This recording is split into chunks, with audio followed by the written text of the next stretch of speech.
ગુજરાતીઓ માટે ગરબા રાતો લાંબી હોય છે, પણ ગ્લો, સ્ટાઇલ અને એનર્જી લોંગ લાસ્ટિંગ કઈ રીતે રાખશો? સિમ્પલ હેક ફોલો કરો. ગરબા રમતી વખતે જો સ્કિન ડલ લાગે છે તો ફેશિયલ મિસ્ટ સ્પ્રે કરો, જેનાથી ઇન્સ્ટન્ટ સ્કિન ફ્રેશ અને ગ્લોઈંગ દેખાશે.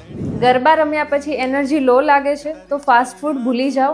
એના બદલામાં લેમન વોટર, ડ્રાય ફ્રૂટ્સ અને સીડ્સ લો, જેનાથી બોડી તરત રિચાર્જ થઈ જશે. ગરબા રમતી વખતે હેર ફ્રીઝ થઈ જાય તો એન્ટી ફ્રીઝ સિરમ લગાવી શકો, જેથી આખી રાત neat and clean look enjoy કરી શકો. પગ દુખે તો ગરમ પાણીમાં મીઠું નાખીને 15 મિનિટ સુધી સોક કરો, જેનાથી તમારો બધો થાક ઉતરી જશે. ગરબા દરમિયાન થાઈઝ રબ થાય છે તો તમારા મેઇન આઉટફિટ નીચે લોંગ અંડરવેર અથવા તો સાયકલિંગ શોર્ટ્સ પહેરો, જેનાથી ફ્રિક્શન ફ્રી અને સાથે સુપર કમ્ફર્ટેબલ ફીલ થશે. તો આ સિમ્પલ હેક્સ ટ્રાય કરો અને આ Navratri non stop glow, style અને એનર્જી જાળવો અને અમારા પેજને ફોલો કરો.